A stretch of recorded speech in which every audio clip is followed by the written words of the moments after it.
My name's Mariah Sanderson. I'm the director of the Burlington Partnership for a Healthy Community. I really don't even need that close. And so we're the Substance Abuse Prevention Coalition that serves Burlington. And we've been around for about 10 years now, and we're hosting this event as part of many things that we do in Burlington around public education and youth empowerment and supporting parents, and we work on policy and practice. And I'm going to turn it over to two other folks in just a second, but I just wanted to say that I thought I would mention just two things that we do that might be relevant for folks that are in the room today. So one of those is we have youth empowerment groups that kids can be involved in here in Burlington. So if you're a parent of a middle schooler, or you work with middle schoolers or high schoolers in the Burlington community, we have what's called Be Above at Hunt and Edmonds Middle School, and the Above the Influence group at the high school. And that's a partnership of the Burlington School District and our coalition to give youth a voice in thinking about how do we create a healthy community and what they can be a part of to change the policies and the practices and educate their peers about drugs and alcohol and healthy behaviors.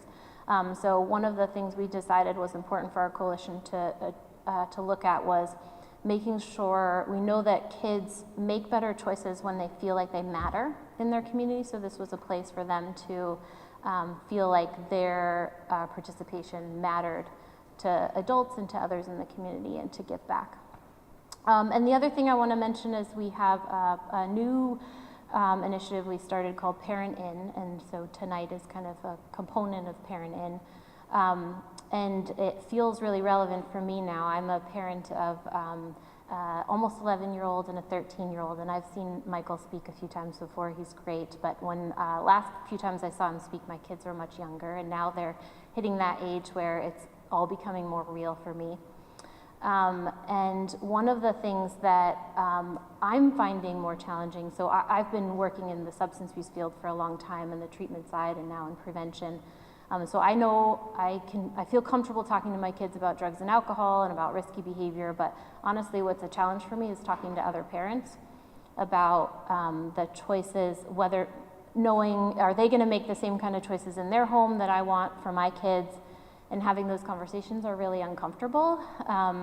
So we're trying to create a program that allows parents to have those uncomfortable conversations, to learn what they need to learn to be able to talk to their kids and have those uncomfortable conversations with their kids and then with each other, so we can all support each other, which is why I think we should all be here together.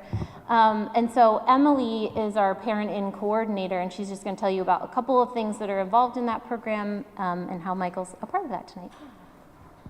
Hi, thank you all for being here. So we think about Parent In as having sort of three levels. The first level you have all arrived at, because it's really community-wide education events for parents, for anyone who's interested in helping adolescents in our community make healthier choices.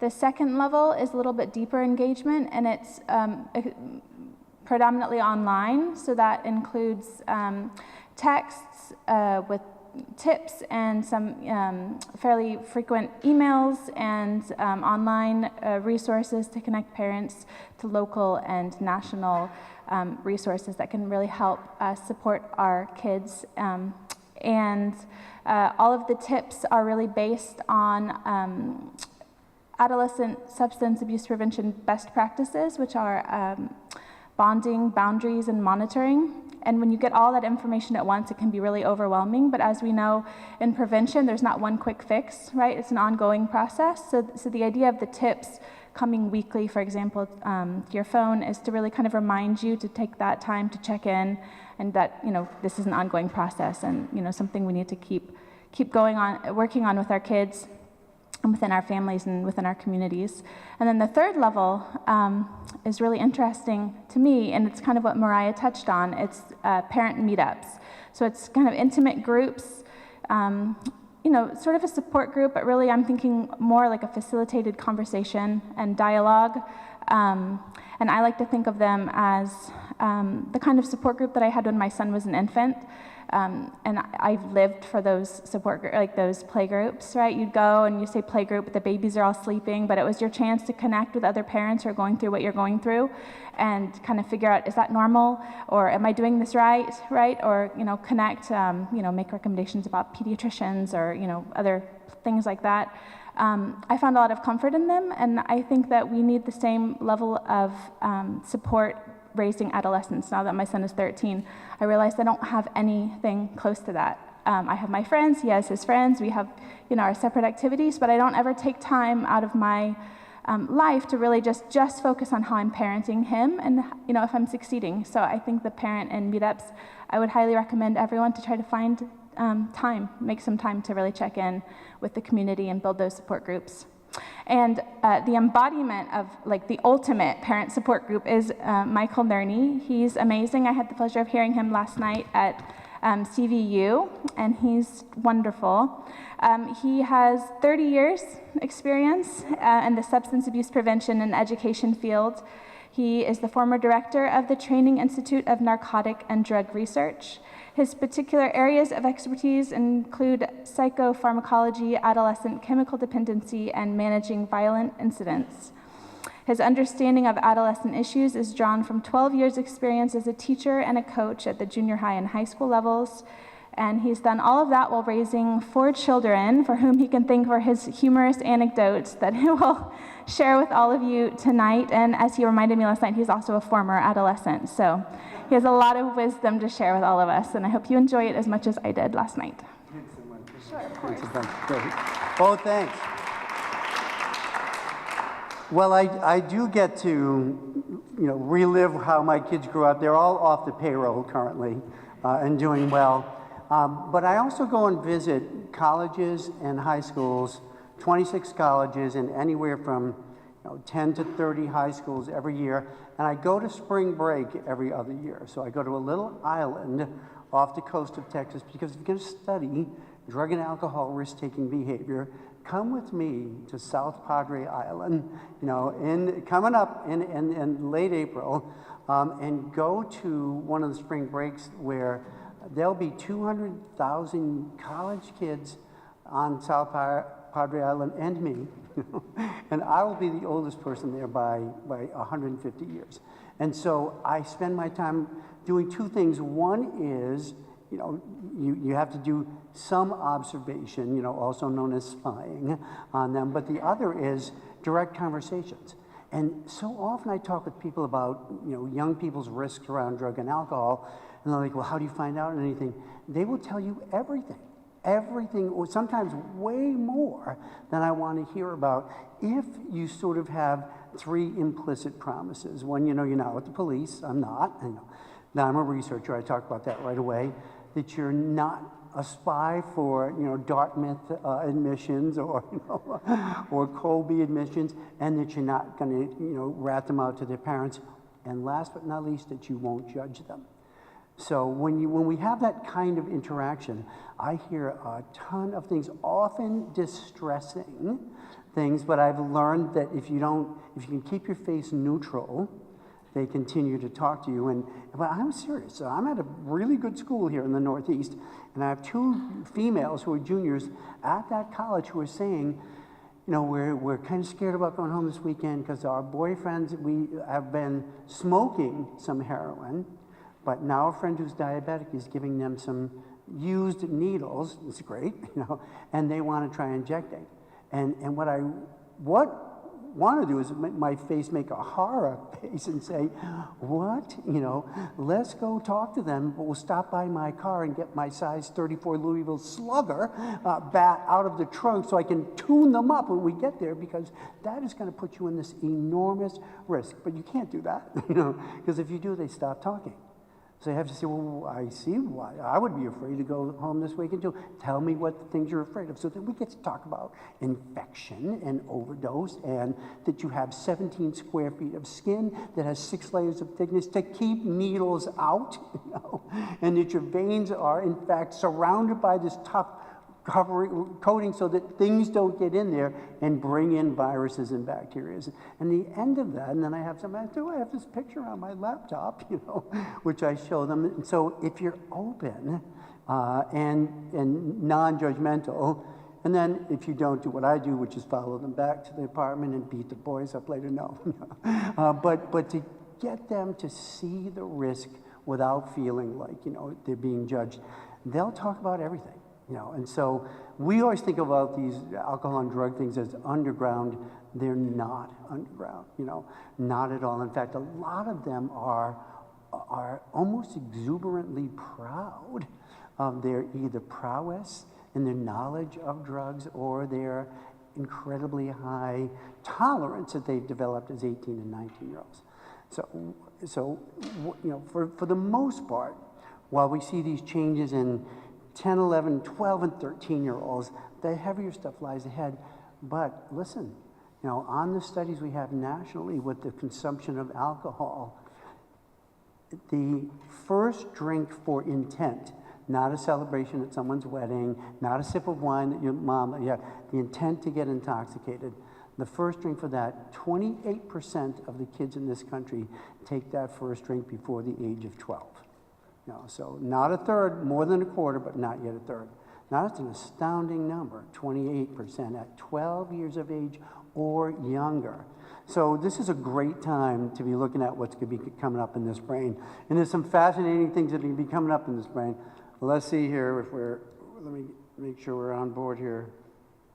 All right, here we go. So we have all these new imaging systems, which are fascinating in their capacity to look into the human brain. And some of them are pretty fun, too. You can see at University of Pennsylvania, some of my favorite research is done on male and female brains, which I think are just amusing. So that in the lower section, the far left and the far right, the far left is a female brain out of this particular experiment, and the far right is a male brain from the same one, where they have grad students in psychology get on the device and they tell them, we're going to watch you solve a math problem. We're going to watch your brain solve a math problem. They don't care about the math problem, which is often how you study people. You tell them one thing, but you're actually looking for another. They say it takes 3 to 5 minutes for this device to calibrate. So just for 3 minutes, just open your mind, relax, don't think of anything, and then we'll tell you when to start the math problem. They're studying the 3 to 5 minutes. And the more colors there are in a brain, the greater the level of activity. The more colors in the more places. So you can see the female brain on the left, it's got a lot of colors. The male brain on the right with much fewer colors. So it turns out that men are exceptionally good at not thinking of anything. And it's a skill, it's an innate talent. But look at female brains. It is like not possible, for this brain not to think of anything. And whenever we ride somewhere together, sometimes when I come to Vermont, my wife comes, we live on the other side of the Champlain in the Adirondack Mountains. And we're not driving an hour before she's like, so, honey, she asked me the question that men have come to fear, like, what are you thinking? And I say, I'm driving. And she says, no, you can tell me, and I can't tell her, because I'm not thinking, I'm driving. So if you ask your male partner that question in the future, and he says nothing, you take his word for it, that in fact our brains are not the same substrates. Some of the drugs, so Emily and I were looking at a slide earlier where nicotine has 3 to 5 times more points of access in 13-year-old female brains than it does in 13-year-old male brains. So when we look at what is one of the first drugs that some young people are going to have in front of them, besides alcohol, it's going to be nicotine. And not so much in cigarette form anymore, in vape pens and e-liquid pens. And so when we find out, as the data often tells us, more girls are interested in tobacco nicotine products than boys, there's a reason for that. Their brains have far more places to use it. Did we leave that slide in there? I think we did. All right, so we'll get to that. So I'm fascinated by all of the stuff that these new devices can show us. That's a 16-year-old male brain on the right here. You can tell the skull is thicker, as it is with all male brains compared to female brains. There's a reason for that. And the separation, the hemispheric cleft, is much more visible in male brains. Female brains have 35% more crossover activity in their prefrontal cortex left and right than male brains have.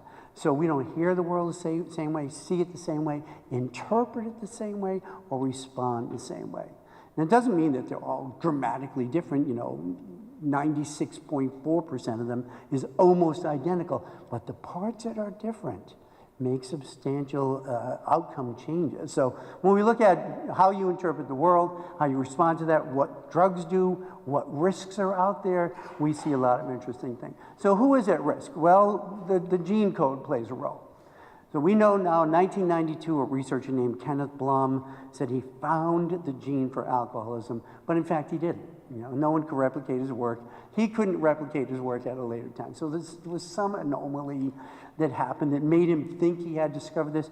We don't think so much as a single gene is coded for drug addiction or alcoholism. We think there are constellations of genes that create personality characteristics that make some people at higher risk than others. But one of them is the genetics. If your parents and grandparents and going back forever have had life issues with addiction, that puts you in a higher risk category.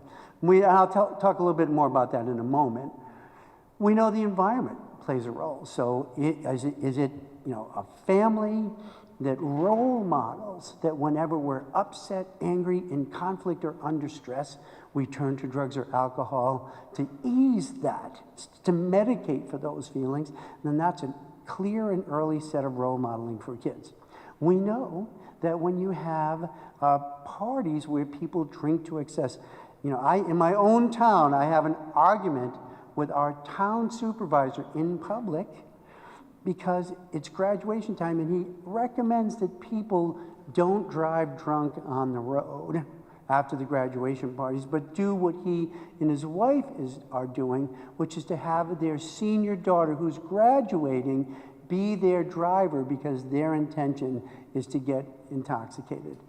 And I'm like, hello? So let's talk about, the good idea that you don't drive intoxicated and the bad idea that you have to celebrate your child's graduation by this level of intoxication. And so, I don't get called on anymore in the town board meetings, Can't imagine why. So what is the family showing them? What is the family saying about the use of drugs and alcohol? And is it readily available for kids? Oh no. When my two boys were teenagers, we didn't have any hard liquor or even any wine. And if one of my brothers was coming to watch football, I bought a 4-pack of beer. If one of my brothers was coming. And we just didn't do it because even if you legitimately can say, well, my son wouldn't do that, if you're out and they're there and they have 3 friends and one of them's like, let's look in the refrigerator in the garage, they're going to find what's in the refrigerator in the garage. And I have parents all the time say, oh no, we hide the alcohol. And I say, good thing it's not in the cabinet over the refrigerator. And they're like, who told you? Your son. We put it in the hutch in the dining room and we lock it. I say, I'm glad the key's not in the right-hand top drawer under the linens. And they're like, who told you? They know everything about your house, everything about your house. So why have it there? And I don't want, it's not neo-prohibition. I believe adults can responsibly use alcohol when they want to, but why have it around as a potential threat or risk factor when you have young adolescents in the house? And they have their friends over. So, just you make sense out of things. And what are their life experiences? Have they been traumatized? Have they been injured? Have they been assaulted? Have they been victims of sexual assault? All of that stuff. Did they grow up in poverty? So all of that stuff plays an interesting force. So what we're talking about when we talk about these risk factors are, what assets in their lives do they have? They have wonderful parents who are smart and accomplished and, pay attention to them and help them deal with their emotions. Great, because just being between 12 and 24 means you're going to live with 2 to 4 times higher intensity emotional states about everything. And that's just normal developmental adolescence. So we try to look at both what's going on. In this case, you know, the higher level of adversive childhood experiences children have, the higher the risk they get involved with drugs and alcohol early on, you know. For the genetic component, let's just talk about this really quickly. So we think codeine is going to make a rise up through the ranks of the opioids. And we think so because they're doing much more tighter scripts now for the bigger ones. See, this is often prescribed for cough suppression. And it can be prescribed for pain, but often cough suppression. The ones that are prescribed for pain, so Zohydro, Vicodin, Oxycontin, Opana, Roxanol, all of those are coming under tighter control. But this will not have as tight control. So we're going to see this rise back up. Now, it hasn't been popular in this country for 2 reasons. One, we had way better drugs to get. And for the other reason is that codeine does not get through the blood-brain barrier into the human brain. It has to be converted to morphine. Now, that's true of many of the opioids, but this one in particular takes a while because we have to convert it. So we use an enzyme to convert it. That enzyme is called CYP2D6. Not everyone has the same available amounts of CYP2D6. So not everyone converts codeine with the same kind of efficiency. And this is only in the last 5 years that we've found this out. So for one thing, there might be poor metabolizers. There's an interesting risk for poor metabolizers because they take the codeine, particularly if it's for pain, and they get almost no result. What's the risk for them there? They take more. They're like, well, that didn't work. You know, I'm taking 2 of these. That doesn't work. They take 2 or 3 or 4 of them. When it finally all gets metabolized, their risk is overdose. Okay. Most of us, almost 75 to 80% of us are effective or moderate metabolizers of codeine. So we have pretty low risk if we use it. But somewhere between 6 and 10% are ultra fast. Ultra fast, they have a really high risk. They metabolize codeine so quickly that what's supposed to last 4 hours is in the brain and in through the bloodstream into the brain in 12 minutes. So their risk is they're dead before a half hour is up. So now, if you're in the emergency room now and you have a serious injury, but you're going to be released at the end of the treatment, no one under 18 is ever prescribed codeine anymore by HIPAA standards. You can't get codeine, and if you're pregnant, you can't get codeine. Because even though you might be a good metabolizer, no one knows what the developing fetus will have for metabolic function. So when we talk about drugs tonight, you know, it is not a safe assumption to believe that all drugs act the same way in all people. Age, gender, some deal of life experience, and genetic code. We're going to play all these interesting roles here. So, genetics, environment, and in fact, exposure. What do they get as their first drug, and how young are they when they get it? And often in our studies, we see that it's nicotine or alcohol. And the alcohol industry is very intriguing, very interested in creating new products that appeal to young people. Now they say, no, we don't make products for anyone under 21. Really? So here's that's a Cosmo Pop. That's a popsicle, a frozen cocktail and there's the ad for it. So I'll read you the ad, and you tell me who it's aimed at. Here's the ad. Snow Bar, frozen cocktail, 14.6% alcohol, 100% cool, give me some. So how many of you, like after a hard work week, you know, on your way home, stop at the liquor store, go and say, hey, give me some of those Cosmo Pops over there, you know, because that's what my partner and I like after a hard week at work, you know, crank down a couple of frozen cocktails. That's a college kid in a high school ad. You know, and that's designed to intrigue them and get somebody to buy it for them. And you know, I don't mean to, you know, harp on them, although I don't mind it. But this is all through the industry of pharmaceuticals. They're looking for better, more efficient ways to get a drug into someone faster. So if we don't have, we had a drop in OxyContin. That's great. Right there, those pills you see in that bag are Roxanol, or what kids will call Roxy. OxyContin dropped out of favor because they were forced by the government to reformulate it. It does not crush up to make it snortable. It smushes up instead now. Okay? Roxanol, or what kids will call Roxys, that crushes up and you can snort it. And there's other things, like here's arrow shots. So you'll see another slide with this in it later. Who knows what arrow shots are? I know you know, Emily. Arrow shots, that's a 4-inch tube with 100 milligrams of powderized caffeine in it. You put the long, dark end in your mouth, you push the little button on the side and twist it, and you breathe in 100 milligrams of powderized caffeine into your lungs. So what research do we have on the effects of powderized caffeine on lung tissue?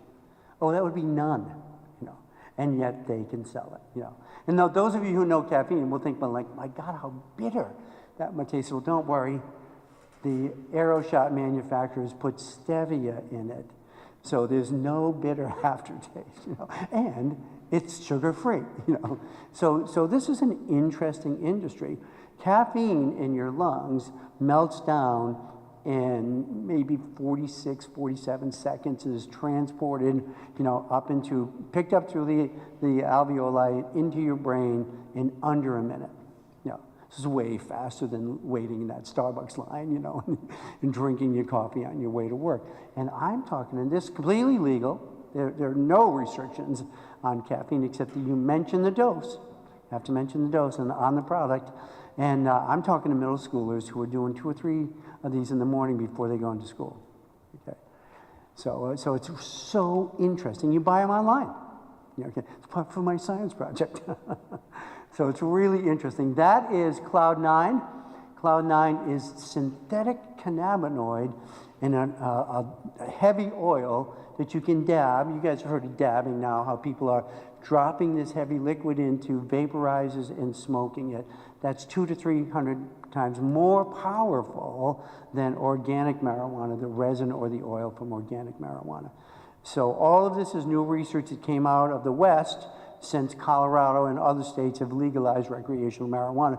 Now they've learned how to, we used to say there were 64 cannabinoids in the THC family that cause people to get intoxicated. Yeah, now there's 93 because now we have more than 20, 93. More than 30 synthetics that they do not have a shred of organic marijuana in them. They've been synthesized in the lab, and that's all new. And they use these new liquids to infuse alcoholic beverages, so you can buy 420 Reserve red wine. They use them for a lot of the edibles now, for the candies, for all that. In Colorado, they had to change the law because it's hard to think of everything ahead of time. They had to change the law. The law stated you must have 10 milligrams of THC in each product. And they were making chocolate chip cookies that were 60 milligrams. And on the package, it said this cookie should be divided into 6 doses. So really, who's gone to someone's house or a party and there's some chocolate chip cookies on the plate, and you were like, oh, I need to break that up into 6 little pieces before I consume it. So we were having hospitalizations of people who took 6 times the dose they should have, and now there's a law that says you cannot have anything except single doses per package. And now there's a law that says you can't call your product Stony Ranchers, and you can't call your product Pot Tarts and put them in a package that looks like Pop-Tarts. So I have to have a law for all of that? Well, we do. So you'll find out, because you're going to be there. The start of how we regulate this is really important. So this is a relatively well available. Here's where we're living within the North Country now, up in the Adirondacks. That's 70% heroin coming down out of Montreal through Malone, New York, and into the Adirondacks, right down the Northway to Glens Falls, Albany, Poughkeepsie, and New York City. So there's a ton of this stuff available, and which one will a young person get involved with first? That plays a powerful, the more powerful they are, the more they preset the brain for potential addictive interactions later on. And the younger they are when they start, the greater the likelihood they'll get in trouble with that drug, and the longer they'll wait to get treatment. If they get in 13 and under, kids who start drinking have the highest risk for alcoholism and wait the longest to get into treatment and have far more damage to their lives because of that. So there's a lot that's going on in this wonderful brain. And the fascinating part of what we talk about is how remarkable this 3-pound brain in a 13-year-old skull is, because it is fascinating. Right now, researchers don't know any other element of human life that has the speed of learning that this brain has. In terms of priming for addiction, is it true, I've been told before, that kids who start drugs, using drugs like Ritalin prescribed for ADHD or whatever it is, are those drugs also priming their brains for addiction? So let's talk about that, and I can do it briefly because that's a really complicated question. And the real complicated part starts with Vermont is one of the top states for ADHD medication prescription. Of all the states, from Middle Atlantic up, Vermont is prescribed the most. Yeah. So that's always intriguing to me. Number one. Number two, there is no test for ADHD.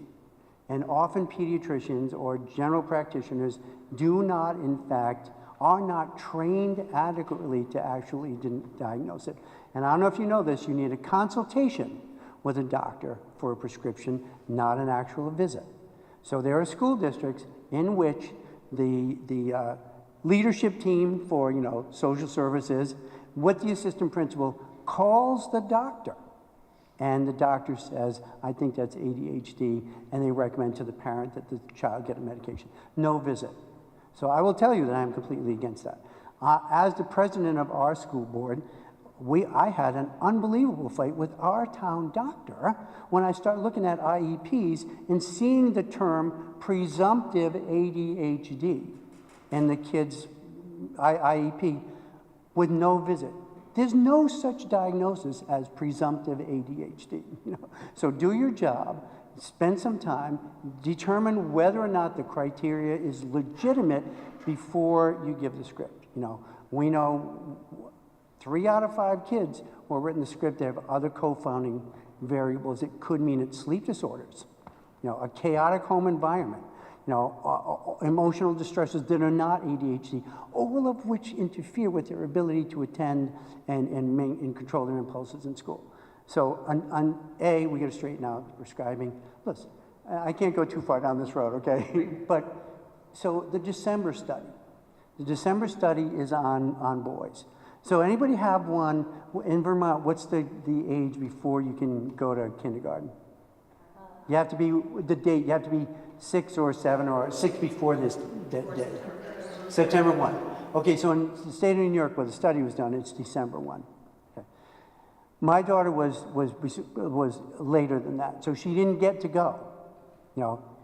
But one of our friends' daughter was November 23rd. So Kelsey is going to be the youngest kid in kindergarten. And the next year when my daughter went, she's going to be one of the oldest kids in kindergarten. It's funny that Kelsey ended up in her class because she was too young to, in fact, be in kindergarten. Because there's no readiness. September 1 doesn't confirm some readiness on you. It's just an arbitrary date, to try to meet some criteria. So the December study is this. Boys who were admitted into that kindergarten, late in November, are 11 months and sometimes 3 weeks younger than the other boys. Boys who had to wait because they were December babies. So there's a 52% greater likelihood the November boys are diagnosed with ADHD than the December boys. So somebody tell me that's about medicine, or somebody tell me that's about learning disabilities, and I'll tell you instead that's about readiness, maturation, and 11 months of time for boy brains to get ready to behave better in school. So, A, now do not mishear that, because if there's a real legitimate diagnosis, and if They don't outgrow. Almost all of ADHD is developmental delays, but school districts are not set up to wait for that. Sometimes it's 27 before the developmental delay resolves. So school districts are not set up for that. If there's real legitimate diagnosis with a good practitioner and a low dose, so we know that that family of drugs can actually help build inside these smaller brains this platform that will allow them to have better ability to attend. So it eliminates distractibility. So like you and I have a chemical in our brain. So if somebody's phone went off earlier, don't put your hand up. But if I said, would you please put your cell phones on stun, and you have a 5-year-old home who's sick, and your older child's watching your 5-year-old, I want you to get that call. But you know what would happen. What if can I tell me your first name? Christina. Christy, can we use your name for a minute? So if Christina's phone rang, what would we all do, seriously? Tell me. We'd all look at her. And then we'd all be like, I don't know who she thinks she is, but only inside your head, But I shut my phone off. I don't know who Christina thinks she is, And if it was your daughter saying, like, Brian's really sick, you would go out the door. The minute Christina got back there, your brains would all release a chemical that suppressed external distraction. Because I said, we're going to have a test on this. Your brains would do it. If you didn't have that chemical, your brain goes out the door with Christina. I wonder if she had someone call her to get out of this lecture, I think there's cookies back there. I bet she's taken them all, So your brain would be out there for 20 minutes with Christina, and you don't get to do very well on this test. That is not a choice. That is not a behavior. That is not rebellion. That is a brain that doesn't have that chemical. The ADHD medications help build a platform that starts to provide that chemical. So for some young people, they can be academic lifesavers. So we don't want to limit, but I like the script to be right. I like the diagnosis to be right. I like to start to learn a set of other techniques, behavioral management, with the parents and the school and the child before we just give that script. So it's complicated. But boy, when you look at the December study and you're like, you know what? There are a lot of boys on ADHD medications whose only real learning disability is they started school a year too early. So it's really complicated. Now, does that prime them for abuse of the stimulant medications? We don't think so. The early study on that was highly flawed. It was all anecdotal. The truth is, what we believe now is that if there's a legitimate academic and behavioral need for that medication, you keep the dose low. You can even do summer vacations of those. Experts have different opinions about that. That is far more likely to resolve academic problems, have your child have a sense of academic prowess and ability, belonging. Look, what happens to ADHD kids, you guys know this, is that not only the teacher gets annoyed with them, their peers get annoyed with them. So you resolve that, they have a sense of belonging, they're doing well. We believe real ADHD, undiagnosed and untreated, that is far more likely to lead to the drugs we're going to talk about tonight than an accurate diagnosis and a legitimate script. Okay. Sorry for the side trip, but it's really, fascinating stuff. So look, just to get back here, why is that brain so great? Because I have almost twice as much going on as yours and mine. We have, all of us in here as adults, somewhere 120 billion gray matter cells. Yeah, they have 200 billion matter. We have balanced gray matter and white matter. They have twice as much gray matter, the cells that are the fluency of learning cells. How come they need it? See, I already had 4 years of Spanish. Gracias. But they have all that coming up, so they can learn faster than we can. They're almost so fast, they're like frightening. My grandson, who's a great little guitar player, is over my house, and I have my laptop on the table, and he's like, tell me who Mark Knopfler is, because you heard his name. I'm like, well, he's the guitar player for Dire Straits. Let's look at him on the laptop. So I had my little laptop, and he was like, why don't we put this up on the big screen TV, Grandpa? And I'm like, well, because that's the television, and this is the computer. You know? And like in 30 seconds, you know, it's up on the big screen. Still don't know how we did it, you know. He's like, call me when you need help, Grandpa. You know, I'm 10. I'm available up till 8 o'clock at night, you know, and I can come on weekends. It's like unbelievable. So they're fast, they're fearless, they're remarkable, and that is the wonder of that brain. You know, but it's interesting, when you have 200 billion cells, they don't stay put. You know, they're zooming around, they're connecting, they're migrating. We thought cell migration stopped when you hit the end of your 3rd trimester of pregnancy. Now we know between 10 and 15 years of age, these genes that researchers just recently discovered activate, they create the presence of this compound called L1, a molecular structure, and we call that a mapping, migratory, and adherence compound. And it cranks up stem cells and runs them up to the prefrontal cortex and builds new places. It's fascinating. Sites that have been pre-built and dormant wake up during the teenage years, and your kid changes. You know, that's good. We want all that. It's not always that much fun, you know. So I'll explain what some of that is. So we know there's a ton of stuff going on in this brain that none of us could understand or believe until the newer imaging systems show us what's going on inside. Right in the middle of that part, you see the amygdala? So the limbic system is the home of emotions, and the amygdala is the dynamic engine of emotional generation. So this is a place that's going to have a lot of interesting activity coming up. And part of that activity is going to be based on the appearance of hormones. When 3 factors coincide in a young person, their weight, their chronological age, and their genetic code, come together, then usually around 11 or 12 years of age, a compound called kisspeptin shows up, and that jumpstarts puberty. You know, so you will get all these new forces showing up. So you're going to get to pituitary growth hormone, and that's going to start that long bone thing. So who's got one now in like soccer, summer soccer league coming up, or any sports? So when they're 11 and 12, now between 12 and sort of 13, you're going to buy 3 pair of soccer shoes per season. You're going to be like, I bought these, they were $110. I bought them 6 weeks ago. And they're like, they're killing me. And because their feet, the long bones grow, their hands grow, they lose some of that 10 and 11-year-old like nimbleness, and they get that awkward, gawky, clumsy stage because skeletal growth outruns, you know, their ability of their motor control system to stay up with it, you know. So they start to change. They're going to have primary and secondary physical growth and primary and secondary sex characteristics. Their voices change, you know. The girls go from stick figures to curvy figures. The boys start getting the little wispy thing, and their voice drops. 13 and 14, you call your brother's house, and the son who always talked like this, you know, and it just says, "Hi, Uncle Mike.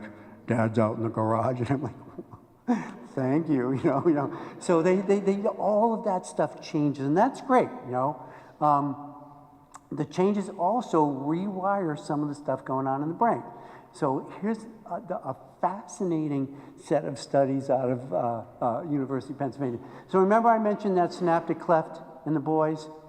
It gets more heightened during adolescence and then stays that way forever. So look at the boys' brains in the top set of pictures. See how all the communication is almost all right side prefrontal cortex in the front down to the back, and left side to the back. Now look down below at the female brains. Look at the crosstalk between the right side prefrontal cortex and the left side. So boys' brains are like, and men's brains are like here to here, here to here, here to here, here to here. Female brains are like all over, all of the time, you know. Why should we have any silence in here? You know, so you have all this activity in this brain, and those are based on these hormonal shifts that happen in the brain and pattern it. All the emotions in that amygdala ramp up. So that we're going to have a brain that experiences life at this level of emotional intensity that is fantastic when it's good, you know. So their good day is 2 to 4 times better than your good day. Yeah. On the other hand, you know, their bad day is 2 to 4 times worse than the worst day you're having at work. But the elements that generate the bad part seem to us so simple and so superficial. But in that brain, they're felt or experienced with this powerful emotional intensity. And it's unbelievable how often this emotional change happens. They're up, they're down. In the same basketball game, they're laughing on the sidelines. They throw the ball out of bounds. They're hanging their head coming back down. You know, it's just this unbelievable array of emotional change. Johns Hopkins, this is how long ago this study was. They gave them BlackBerries. That's how long ago the study was. All these teens had BlackBerries with a stylus, actually. That's how old it is. And they would, it was programmed to alert like 6 times a day, 10 times a day. By the end of it, they were alerting like every couple of hours. And you would choose the emotional states you had felt from a list, and it's what we call random order. So it was never the same order. So you'd have to find, I was angry, I was happy, I was excited, I was sad, I was frightened, you know, I was anxious, and touch them and store them. And later they would go home, and all the families had been given, in those days, a desktop, you know, and they would upload the information to Johns Hopkins mainframe. I was fascinated.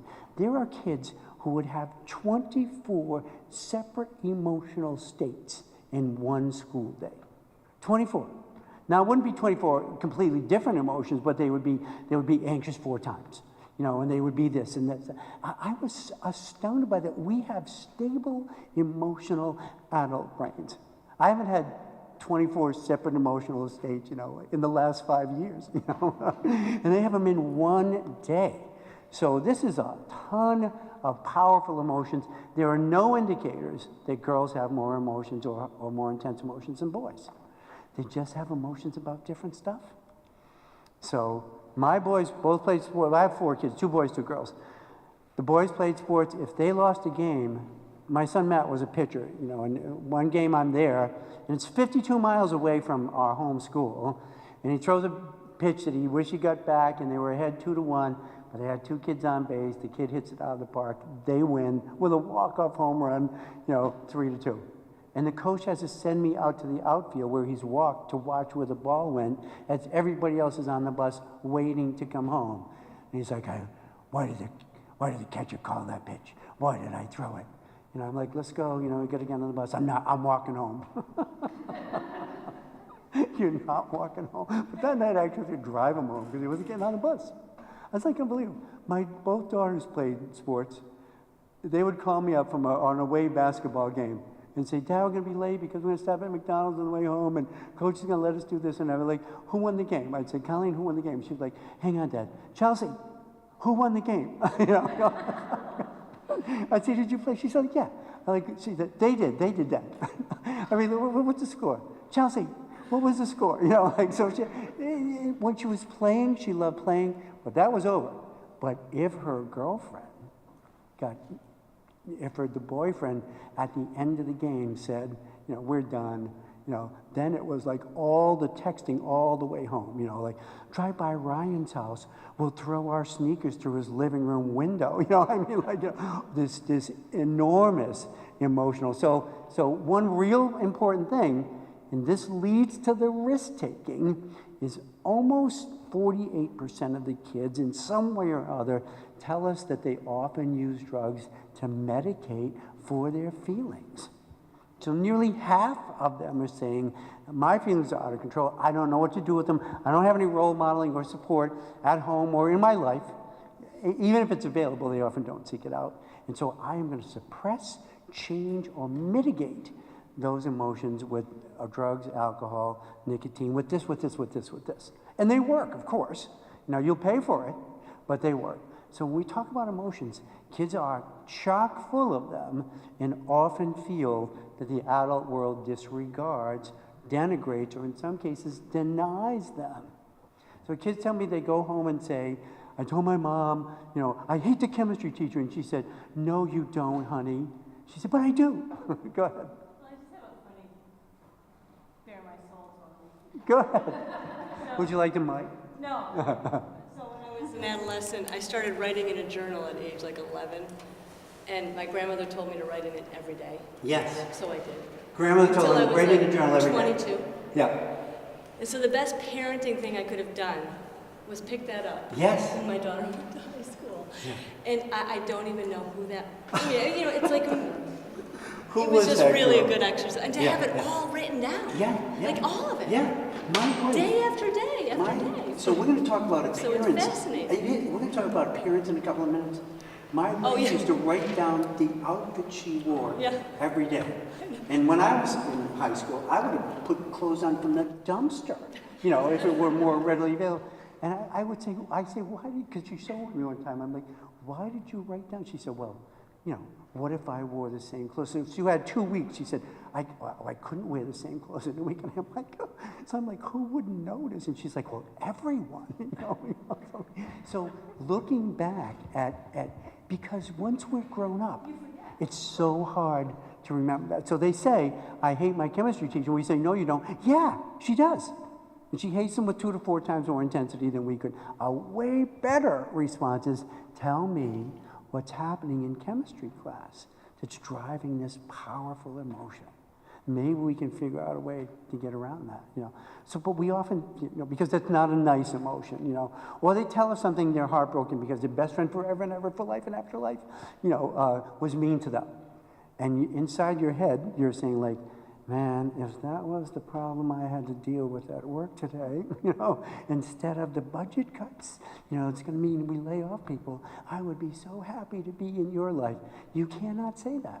You're not in their life, you know. Or worse, I have actually heard parents say, you think you have it bad now? Wait until you are upside down on your mortgage and your mom's failing and you think you're going to have to get some live-in help for her and you're younger, you know, your youngest child needs braces. You think your life is bad now? You wait, honey, it will get so much worse, you know. And so I was like, no, we're not doing that, you know. Tell me what's going on. I'll listen and hear it. And the best place for a lot of parents is their car ride home from the play, from the sports, in the dark car. They will tell you everything. Say, I noticed that you just didn't look happy today when you get out of life. And they wait a minute, and you be quiet. That's the hard part. No, I'll listen because I'm a good listener, you know. So I noticed you didn't look good, but don't worry, you can tell me anything. So you can start now because, you know, I was a kid myself once, you know, and they're like, yes, Mom, as soon as you stop talking, I'll start. So you have to make the offer and then be quiet. And even if it takes 2 minutes, you know, make the offer again, you know. Maybe later we'll come up, I'll sit in your room and chat for a little while. So they'll tell us, but they want to know, look, it's legitimate to have this brain activity. They all have it. Boys are less likely to talk about it. They have fewer pathways out of language in emotional areas to language areas. They feel it. You know, it's harder for them to talk about. Boys talk about actions, you know. My son got thrown out of basketball. I'm like, how do you feel like about that? He's like, I feel like punching the coach in the face. I was a counselor at the time. I'm like, Matt, that's an action, not a feeling. He's like, well, you shut up, Dad, you know. And I said, I just trying to see how you feel. And he said, I feel like taking the car and backing over him, you know, when he comes out. And I'm like, that's another action and a felony, you know. And so because boys tell you the action they want to take, but don't know how to name the emotion. So a lot of with kids, a lot of it is, I'll help the boys identify and articulate the feelings, and I'll help the girls who sometimes will talk incessantly about the way they feel, derive an action plan to change what's happening. So, I mean, those are 2 big actual splits that we see.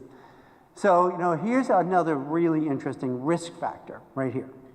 So, look, we all know kids like to look at the reflection. That's why the selfie craze is all based on early research that shows us that as humans, as mammals, we have inside our brains these interconnected, complicated pathways called self-observational feedback loops.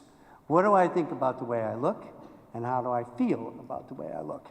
And we have more than any species known to humans so far, and no one has more than this age group. So what we call AA sites, appearance attractiveness. I find other kids attractive. I want them to like the way I look. They have 5 times more activity in those sites than you and I have in ours. So all the stuff in the mirror, all the stuff in taking pictures of myself and relentlessly looking or criticizing or changing or fixing that stuff, that's all not vain, that's all brain. So I'm talking about this with social workers one day. And a woman comes up to me at lunch and says, I just want to show you the text my daughter and I have shared while you were talking about this.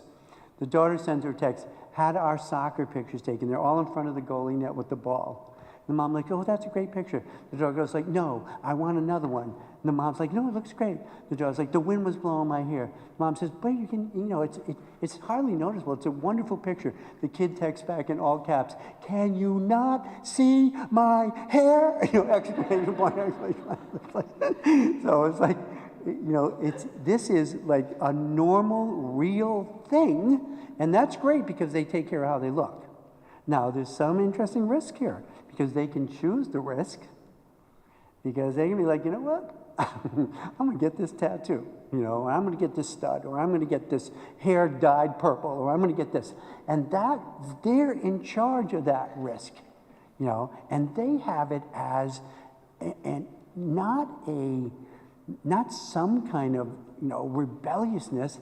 That what we're finding about risk-taking in adolescence is there's a powerful emotional reward behind each risk. Both my daughters had tattoos long before I knew about them, and both of my sons too. My wife knew. We're going swimming sometimes, and my daughter Colleen, takes her T-shirt off, and I'm like, there's this nice tattoo over here and one over here, and I'm like, where are those from? And my wife says, oh, she got those like 18 months ago. Am I left out of this for a reason? Because I believe in risk-taking when the risk-taking makes sense. So you see this really interesting stuff going on. Here's a separate risk from this. If they are targeted out by someone who's going to degrade them, disparage them, and talk about their appearance on the bus, in the hallway, or worse, 24/7 online, we see kids who have actual changes in measurable brain chemistry output. Actual changes. Someone can go after anyone's son or daughter and with relentless intensity and change the trajectory of that brain's growth and development. Listen, I went to a conference last year. I've never gone to such a conference in my entire life called CyberSide. And CyberSide is a conference based on the studies that link directly causation between online bullying and suicide in adolescents. 11-year-olds, we're reading suicide notes from 11-year-olds in the conference. So there's a risk here. And so we don't ever let anybody disparage our kids at all in any way, shape, or form. You come in and you get help to stop it. Because this is a brain that loves to look at themselves, but is remarkably vulnerable to attacks on their appearance. It's a core identity factor in their lives. The older we get, the fewer of those sites we have. I'm down to like 1/2 of one site. I had rotator cuff surgery last year, and I couldn't work out anymore, so I gained some weight. I'm saying to my wife, I have to wear bigger clothes, and people are gonna be like, oh, look at Mike, and I said, but then, I've discovered that I'm so mature now, I don't care what other people think about the way I look. See, the sadder truth is that I have so few sites left, I can't care about the way people think I look. But if you're 15, that is a huge and potentially dangerous aspect of their life to have somebody be going after them. Even when people sometimes, there'll be an older son in the family and he's got his 2 friends over and he's mocking his 13-year-old sister, or one of the other ones. That is not to happen. You are to take your son and say, so Kevin keeps saying something about Jillian, and so are you going to tell him that he's never to come back to this house again the next time he does it, or am I going to tell him? And they go, no, I'll tell him. And you do not let that go. You do not let that go.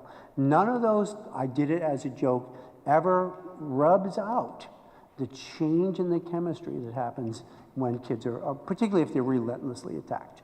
So we have all these really interesting things. There's no difference between how male and female brains are interested except what they look at. So if we do, there are mall studies where there's cameras in the mall, you know, in the open big mall area where you first come in, where the elevators are. So there's mirrors beside one elevator, and they have a hidden camera, and then they study how people look at themselves. No one looks at themselves like this age group. But even then, the girls come in and they're like, I sense a mirror, it's 200 feet over this way, you old people get out of the way. You know? And girls look at everything, their boots, their jeans, their whatever top they have, the jewelry they have, their earrings, their lip gloss, their hair, everything. Boys after 10th grade, as that secondary sex characteristic and maturation starts, and boys don't see the mirror till they're 30 feet away. What do they look at? What do boys look at? Their muscles. It is so funny. So you watch these videos, and the boys are walking, they're talking. They're going to go to the movie. They're walking, they're talking. They see the mirror, and then they're like, "What level is the theater on?" I think it's on the 3rd level. You know, so it's like, but that's absolutely normal. You know, but what's hard is to be degraded for where you are developmentally. You know, that's really an interesting high risk. All right, here's a risk. So why am I going to talk briefly about depression? Because kids who are depressed, boys or girls, are 2 to 3 times more likely to use alcohol and other drugs to short-term, you know, medicate for their feelings. So let's take a quick look up here. So you see the colors? The colors are based on how these brains synthesize serotonin. So I'm going to come back here a little bit with you guys here. So how does brain synthesizes serotonin? Because serotonin, not the only, but nonetheless, a critical neurotransmitter for mental state, for mood states. Good serotonin synthesis, you lower your risk of depression. Poor serotonin synthesis, you raise the risk for depression. So you take a look at A and B, those are baseline, and these are hundreds of brains, usually between 15 and 21, and a college campus in the month of July, contained in a dorm. Okay, so they feed them. That's key. You'll see why later on. So the brighter the colors, the higher level of serotonin synthesis at baseline. So you look on the right-hand side of A and B, and you see all the way up to 120, those reds, those yellows, those bright greens and all that, higher level of serotonin synthesis. The lower muted colors, the blues and others, they're lower levels. So when you look at A and B, A male, B female, who's cranking out higher levels of serotonin? The males, 30% more. That starts at about 13. Up until 13, they both put out the same amount. So we know it's hormonal, we just don't know what drives it, what the intersect is. No one can trace it back yet. And see, how does estrogen in particular change serotonin? We think it involves serotonin transporter systems, but we don't know. Okay. So that's pretty interesting. So automatically, biologically, it's likely that there's a higher risk for girls around depressive state. Okay. And a brand new study out of Columbia, I think it's James Olson, just released a study on a tri-state study. He discovers that in teenagers, 6% of adolescent males are suffering from clinical depression, but 19% of adolescent females are suffering from clinical depression. So that's 3 times higher level. So we think this is a big part of it. Look at C and D for a moment. C and D is when the research was saying, you know, well, we know it's more than biologic shift that creates depression. You know, sometimes it's loss, sometimes it's grief, sometimes they transform from short-term to a longer-term depressive state. And so we want to look at what life events might do that. Now, they can't have, you know, some 17-year-old Jennifer in the study and call up Ryan and say, Ryan, could you break up with Jennifer for the next month? We'd just like to see what happens in her brain, you know, in terms of serotonin, you know, or have parents announce their divorce, you know, we can't do that. But what they can do is change the dynamic for both genders. And what they do, see where it says TRP depletion? TRP is the amino acid tryptophan.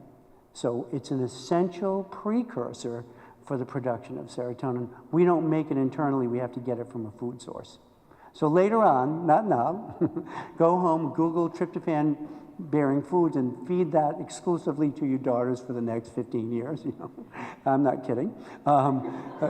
Because so they take tryptophan out. They give them enough calories, and they get all the nutrients they need, but no tryptophan. Everyone's brain crashes within 5 days. How much do they crash? Well, look, the high numbers before were 120. Now the high number is 8. So everybody's brain crashes, in the C and D pairs, but now look at the colors. So even with the restriction in tryptophan, now the male brains are making serotonin 50% higher levels of synthesis than the female brains. When you give them tryptophan back to their diet, the boys recover their upper activity limits 2 to 3 times faster than the girls. So it's not just the biology of this.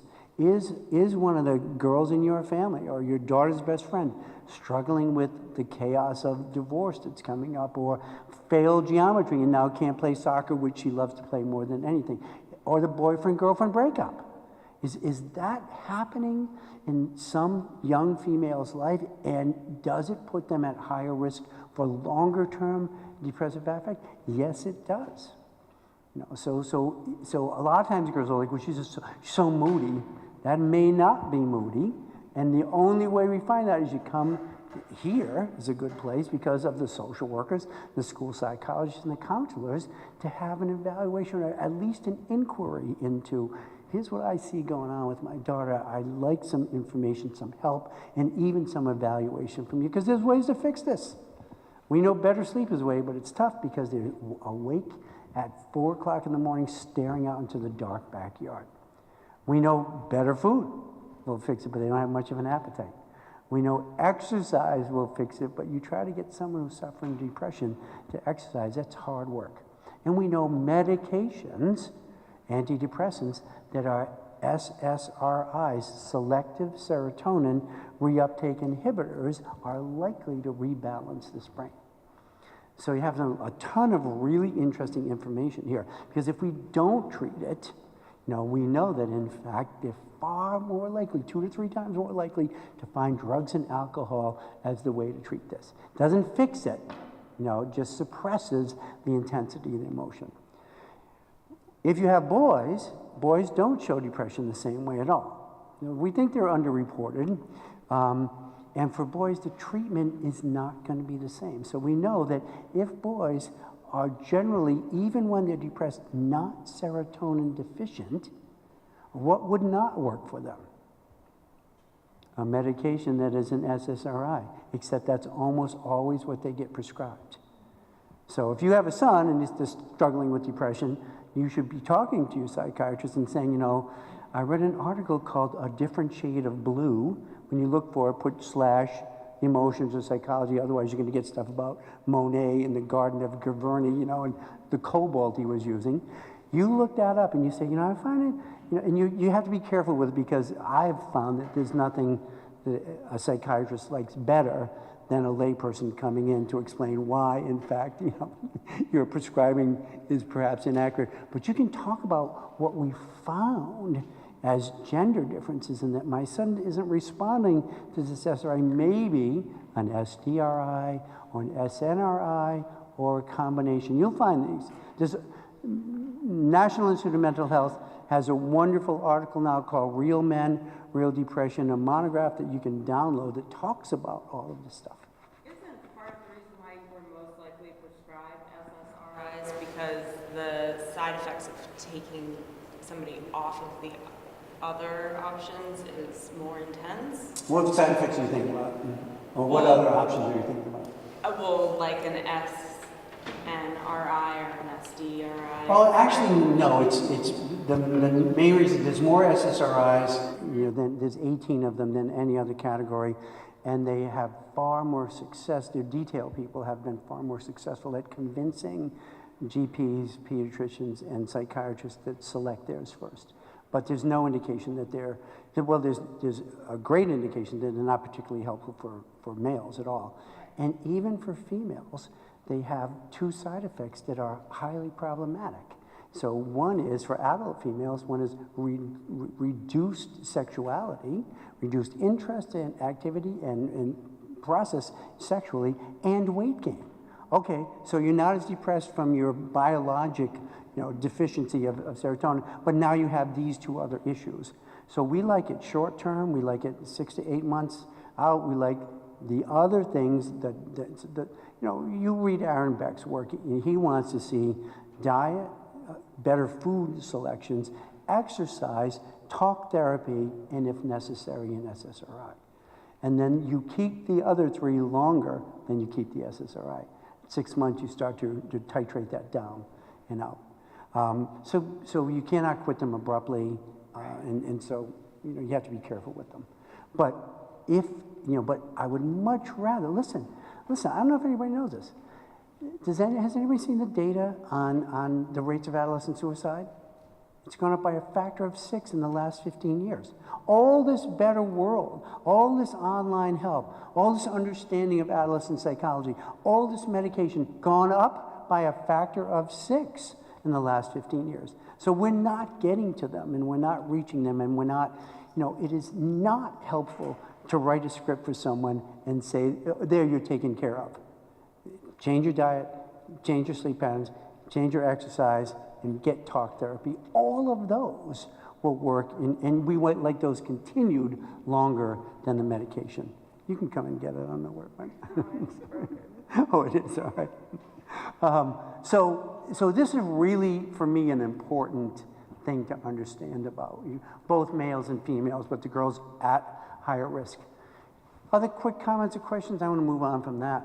So we're looking at like what's driving them towards the potential use of drugs and alcohol. And by and large, it's what's going on in this brain in their lives and their emotions. I'll talk about this really briefly because we know how smart they are and how good they are at solving problems when we say they're in a no-load state. No load means no emotional or social or crisis going on. This is a smart brain. Hey, has anybody had this happen? You come home, you bought some new digital device for something, and you unpackage it, and you're looking at the tiny manual that they give you in size A4 font, and meanwhile, your 13-year-old daughter walks by, picks it up and walks away, and comes back to you, 15 minutes later while you're still on page 6 in the manual, and says to you, oh, Mom, while you were reading the manual, I downloaded 13,000 songs, on this for you. And you're like, this plays music? Because they're so much faster at solving things and learning things and figuring things out, I was telling, these guys know the story. My wife gave me a GPS because I have to travel all the time, all over the country, and I'm a man, so if I'm lost, I can't ask, directions. That's against the code. So she buys me a GPS, and it's such a new one that there's no manual. There's a card, and the card says, learn everything you need to know by touching the screen. And I'm saying to my wife, we'll send this back because I have to have one, with a manual. And she's like, see, this is the 21st century. Join in, And so I'm driving my 15-year-old daughter to basketball practice. She's like, Daddy, you haven't set up your GPS yet? I'm like, yeah, well, there's no manual. So she plugs it in. She's like, what kind of car do you want? I'm like, I have a car. She's like, no, the symbol. So she picks the symbol out. You want north up? You want daytime colors? What do you want for this? What do you want for that? I have no idea. So she's doing it. So she doesn't drive, We get to school. I come back. I'm like, well, that's pretty good, because she pushes home on it after I drop her up at the school because she set our home thing. 3 days later, I'm driving down to Albany, New York to get a plane. I'm late, so I'm speeding. I hear the troopers coming up behind me. I'm like, oh, not again. But they don't get me. So how sometimes they get somebody else because you thought it was you. Now, some people would say, like, well, that's a good warning to slow down. Other people would say, now I have a 10 to 15 mile free zone ahead of me. So I start speeding again. I hear the troopers again. I'm like, double speed trap. How could I have missed that? And they don't get me. So I'm like, this is my lucky day, So I start going like 90. And I hear the troopers coming up again. I'm like, this just can't be. And I'm leaning to look in my mirror, and it's coming out of the GPS, the siren. Because on page 27, when you keep touching that, you will find safety features, and one is top maximum speed. And if you exceed the top maximum speed, you press the next page, and you can choose from the 12 auditory signals to let you know you've gone over 82 miles an hour. And of the 12, some are bells, some are little songs. She's chosen police siren for me. And so I get back home 3 days later, and I'm like, how do you get the police siren thing off the GPS? And she's like, how did you know it was on there, Daddy? So then you have to fess up. So they're smart, unless something goes wrong. something goes wrong, you have this remarkable shift in this brain that releases a chemical called THP. THP for us, for grown-ups, actually helps us in a crisis. You know, I was talking to this mom, her third grader's playing out in the backyard with a bunch of other third graders. He falls on a rock out there and gashes his knee open. One of the other boys comes in, Corey, and he's like, Miss Anderson, Jamie's lying down, there's blood, you know, because blood is always like the, you know, the big eye thing. She looks out and her boy's writhing on the ground, blood already running down his jeans, and she says, my heart stopped. I couldn't let go of the kitchen sink. I started to shake. She said, and then, you know, this force hit me. I said, run next door, get Miss Wilson, ask if she can come over and watch because she got a baby. She says, she runs outside, there's the other boy, Steven. She says, Steven, like, take your shirt off. She rips it into compresses. She tells the other one to get their cordless phone. They call the hospital. She zips the kid to the emergency room. You know, an hour and a half later, he's out with like 9 stitches in his knee, and the doctor's like, somebody did a pretty good job, you know, stopping the blood flow. And she's like, oh, well, I watch a lot of medical shows, you know.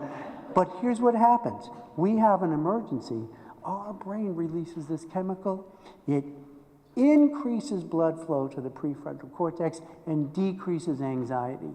That's a good survival brain. In teenagers, it does the opposite. It disconnects blood flow and chemical activity in the prefrontal cortex and heightens anxiety and adds a layer of agitation. That's why they can't sit down. That's why when the boyfriend-girlfriend breakup happens and your son is like, I can't stand this, she knows I love her, I have to get back with her, let me have the car, Dad. Don't ever give that 17-year-old boy the car, because not only does THP heighten the emotions, it decreases the prefrontal cortex ability to do sensory information processing. Well, that's why when you say, well, here's how you solve the problem, as I'm saying to my son Matt, they say, shut up, you know, because this brain can't solve the problem now. And you give him the car keys and he runs a stop sign that he has stopped at 400 times before because he doesn't see it, and he gets hit by another car and may be killed. That's this brain and our bad decision. So you say, I'll drive you over. First we're going to check and see if it's okay. You know, well, it might be there 3 hours. I'll read a book, you know. But to think, because of 17 or 18, that, oh, I'll overcome this problem by processing it out logically is inappropriate on our part. Not a choice on theirs, but is on us. So we want them, you know, like this, you know, you see this kid. Here's how you solve the problem. Thanks anyway, Mom. You know, how do I help support you right now? How can I help you manage the emotion of the moment? You know, what do you need? You need your comfort food? You need my arm around your shoulder? You need to go up in your room by yourself and play your music? What do you need? And sometimes 20 minutes, sometimes half a day when that chemical's gone. So all of this stuff is going on. Sometimes we're in conflict with them because of that compound that I mentioned earlier, L1, is building smart rooms inside that brain. So we want them to be smart. This compound is setting up rooms for academic future cognitive function, which kills me when people let their kids drink as teens. Because the thing that deregulates the building of future academic cognitive function is the presence of alcohol in the brain. Why would you steal from your kids the ability to understand calculus in the 11th grade that's going to get built in at 12 and 13 years of age by letting them have alcohol in that brain? So you wouldn't, you know. We know there's benchmarks that happen. So these really interesting things. Look, 11, I should say the age, 13 and a half, 8th grade. Anybody have an 8th grader? Okay, so some of you have already seen this. Like, and if you were, I was a middle school teacher once, and you would be like, I had these 6th graders who were so sweet, you know, and adorable, and then I'm in the hallway with one of the 8th grade boys that I knew. I'd be like, he's staring in the 7th grade classroom where his girlfriend is, and I'm like, come on, Brian, like, move along, buddy, you got to get back to your classroom. And they look at you like, I will rip your lungs out and throw them on the highway. And I'm like, what happened to that kid, you know? But part of it is this shift in the brain. And one part of the shift is they come a changing perception, where they come to believe that they have the capacity to come to their own conclusions. based on their analysis of the data, and they don't need your help. And that's a real shift. It's not about you, it's about them. But unfortunately, I'd rather have them explain it. See, Mom, I've come to believe that I have the ability to figure things out on my own by my analysis of the data, and I can form my own conclusions without necessarily having your advice or help. Instead, they shortcut that with, I know. So you say, I was talking to you because I know. You know, like your math teacher told me, I know. Don't take that personal. That's way more about them than it is about you. If we also know the same site area in their brain makes them willing to engage adults in open conflict. And that is a wonderful thing, because you want them at some point to say to one of their friends, it's a really bad idea for us to leave this party and go to somebody's cabin in the woods. You want them to have the ability, the skill, and the practice to be in conflict and have their own ideas about. Now, if we say, don't you argue with me, now they can never be disrespectful, but you tell me why you believe you should be able to do that. What's important about that? How are we going to safeguard against bad things? Let's have if you have the conversations, it's a skill they acquire. They want to do it anyway. Their brain is like, what do grown-ups know? So if you happen to be in open conflict with one, your own child who's always been sweet, and now they're like, if there was a contest for the lame mother of North America, I would nominate you. And if that's happening, don't take it personally. In fact, we recommend that, take a deep breath, smile, and say, congratulations, honey. You've reached some important developmental benchmarks deep inside your brain that will help you with critical, decisions in the future. Now go to your room. So look, we validate their emotions.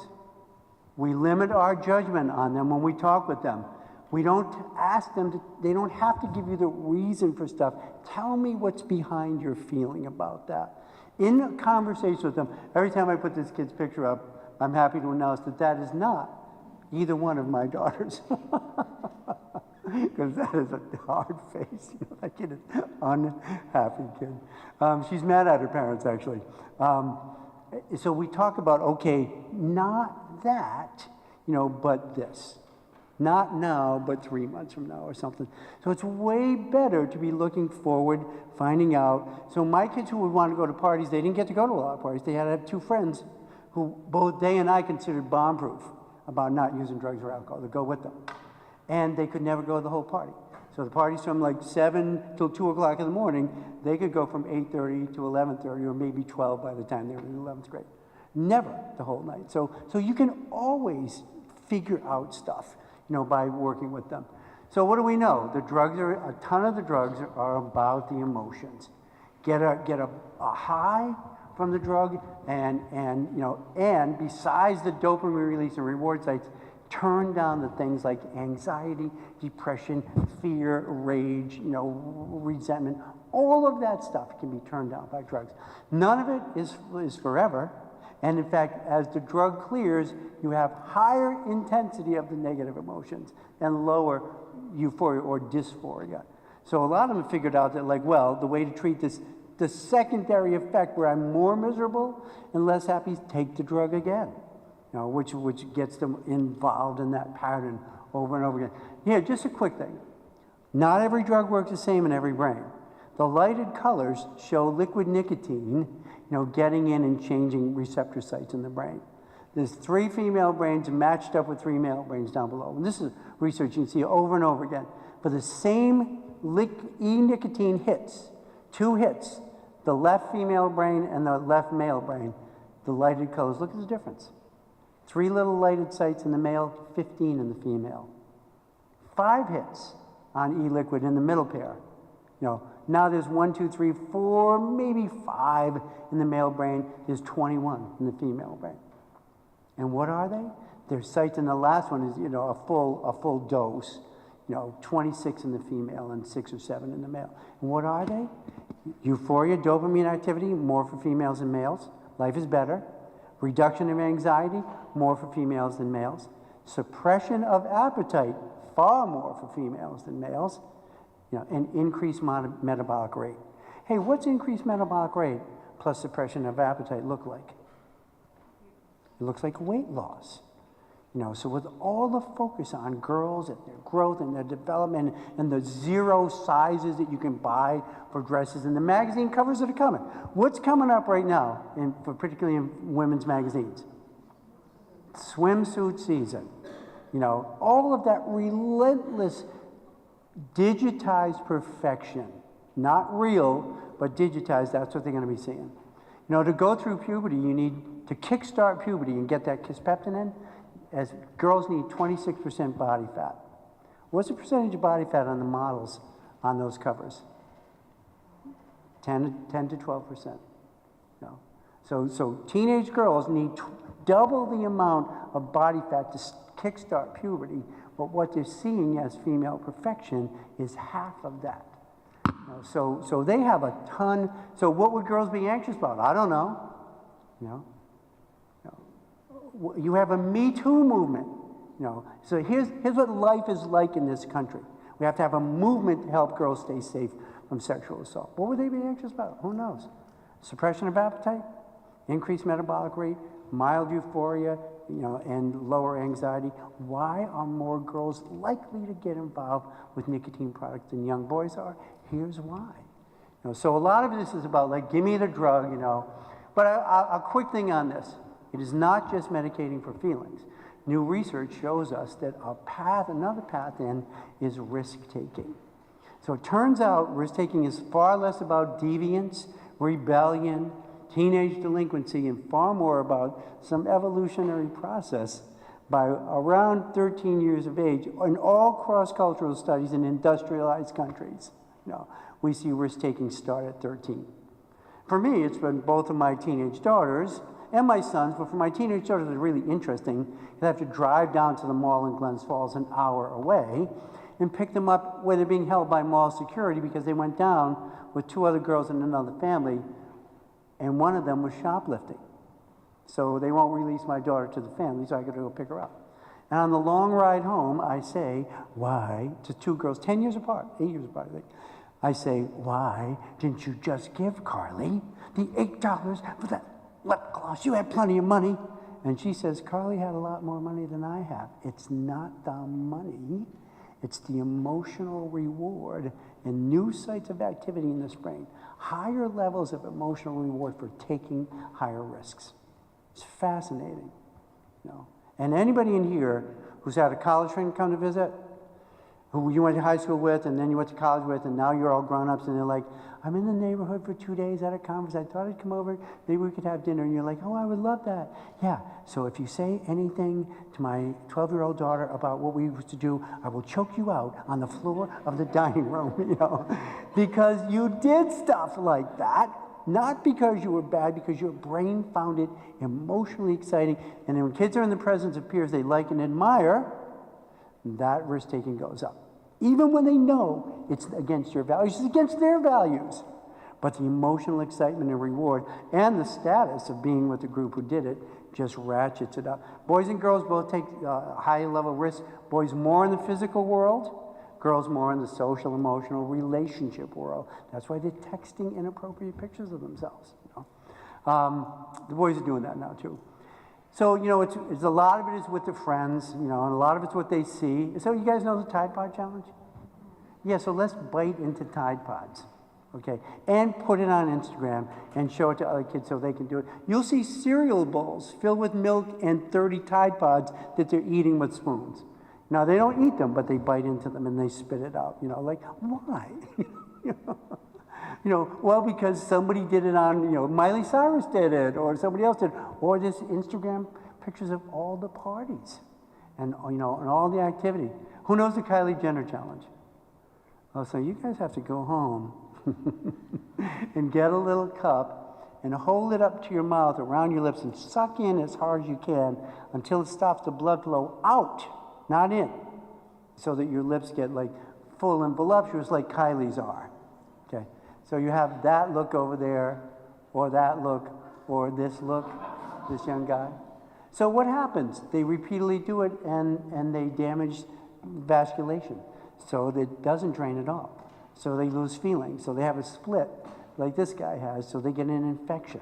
So all this, why would you do that? You know, because it's exciting and emotionally rewarding, and your friends are doing it. You know, like, and you can Instagram, and your parents don't know, and they're like, I saw a picture of this girl that looked like you, except, you know, her mouth was distorted. Who knows the choking game? Okay, flatliner, space monkey. Here's a few of the 1,100 kids who have died choking themselves with their mom's scarf or a tie, you know, when they're home. When no adults are home after school, there's 5th, 7th graders, and they're doing this. You know, now it's not because they don't care about their lives. It's because the risk-taking is emotionally exciting, emotionally gratifying, and with their peers, their status and excitement goes up. So it's not deviance. So this leads us to an important thing with the drugs and alcohol. The drugs and alcohol are like substantial risks out there. Can we find other things to help them with risk-taking? Can they be in a play right up on the stage where they have to sing their song? That's like unbelievably frightening. Can they be at the foul line when they're down 1 point and they have 2 shots with 4 seconds left? You know, scary. My school, we're a little school. Our music teacher, we had open mic nights. You know, where he would find kids singing in the hallway and say, oh, you have to come to the open mic. Well, I don't have an accompaniment. I'll get someone to play guitar for you. My daughter, that's her first performance, was with another friend. They were practiced at home for 3 weeks. They went to the open mic. They get on stage. Lydia played my daughter's like, Lydia and I, we're going to sing, Hey There Delilah, by the Plain White Tees, God, don't let us die. You know, and it's like, and then Lydia hits the wrong chord, and they both burst into hysterical laughing, and then they recover. They sing the song beautifully with harmonies. I couldn't fit them in the car. I had to tie them to the bumper because they were like 12 feet off the ground to get them home. They Instagrammed it, they videotaped it, they did this, they did that. 3 weeks to a month we got out of this one risk. You know, take them to Six Flags, get a low ropes course, you know, do some kayaking. Now you got to assess the risk level because not all of them want to do that. So you don't make the ones who don't want to do it. But we know it changes at 13 and 14. And if we don't help them find appropriate, structured risks that feel exciting, you know, they'll find it at the mall. You know, they'll find it in some house party where the parents went to Myrtle Beach for 4 days, leaving their 17-year-old son home to watch the house because, like, what could go wrong? You know, so you have all of that stuff that we need to help them with, you know. And I got to tell you, the last risk we're going to talk about is this, and then we'll kind of work towards wrapping up. 2 things are really powerfully troubling about instant and for 24/7 online access. One is that they'll be the target of these gossip apps down the bottom. There's a lot of good apps out there. Anybody know how many apps Apple has for its phone? Anybody know? Give me an idea. Give me a guess. Yeah, that's a great guess. 1.6 million. Android's 1.4 million. Who could possibly use 1.4 million apps? So what's on there? You know, you have a camera app on yours, very good. So see the gossip apps at the bottom, Whisper, Ask.fm, BurnNote, Rumor. All of those are anonymous apps. You can download them, all your friends can be on them, and you can trash talk anyone in your school and put anyone's picture up and mock it and taunt them, and your name and identity are never displayed. So here's a big risk. Why do we say it's a big risk? Your children have 5 times higher level of core identity around their appearance. That's an unbelievable risk to be attacked.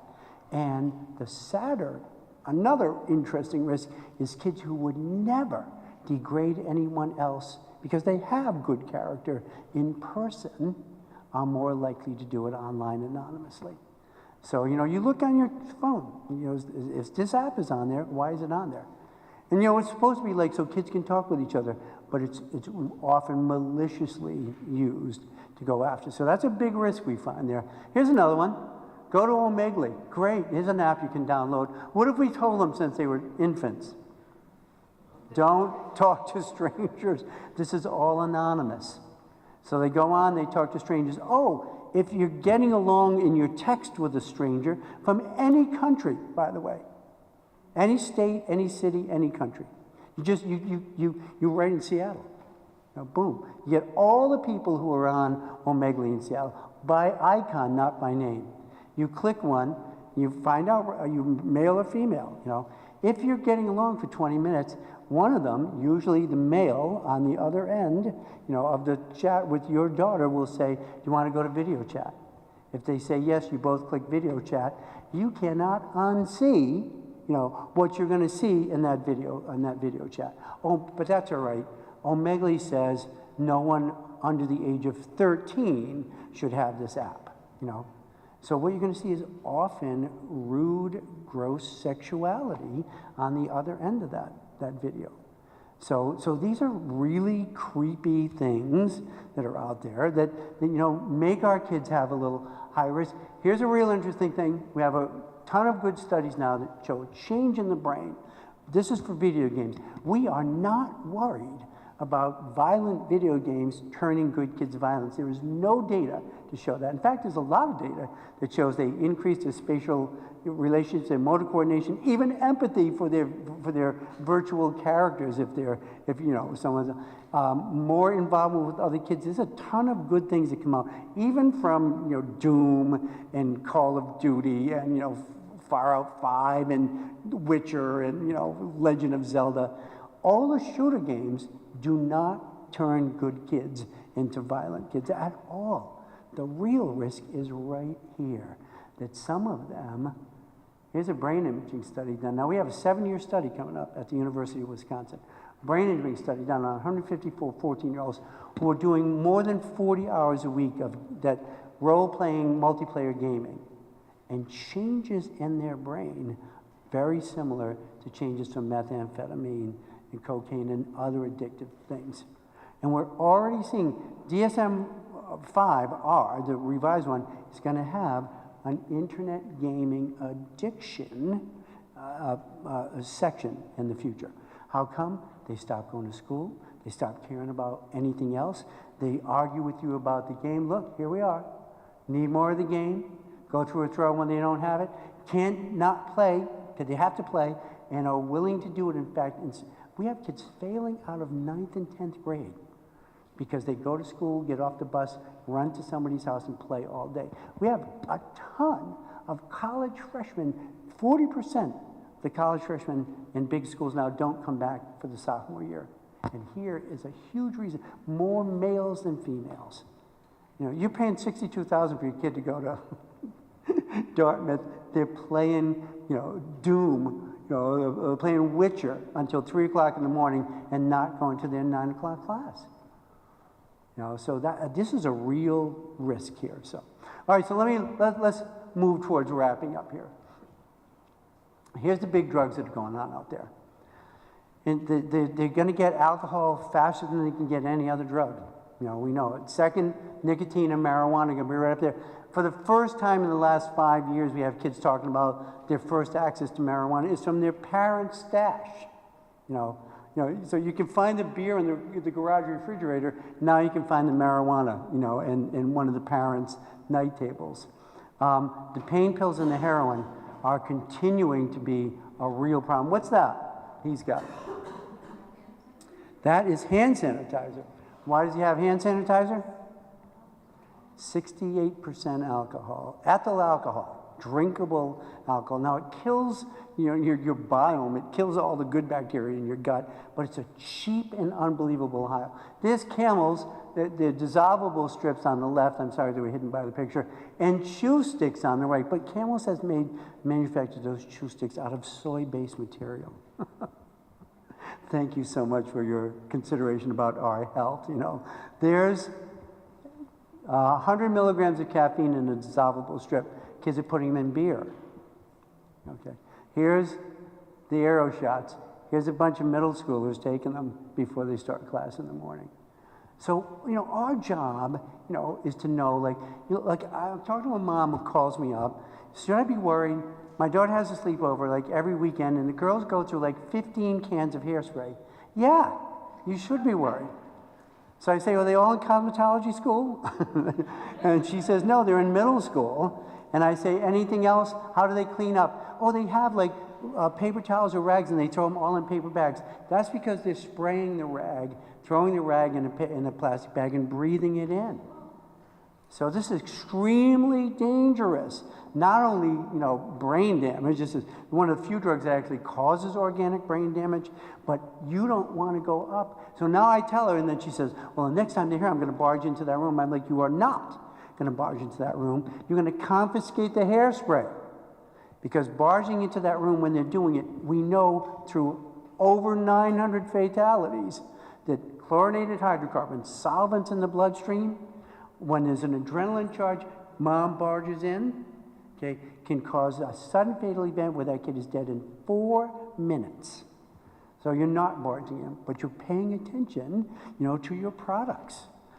So that we know that, if the lacquer thinner is gone all the time, or the end dust, or the nail polish remover, start to lock it up, because somebody's getting access to it. I just want you to know, that's beer on the right-hand side. 20 ounce yeah. So the new beers don't look like beer at all, You know them. Now there's like watermelon beer. Seriously, So now they're in different packages. So there are kids in parks drinking this.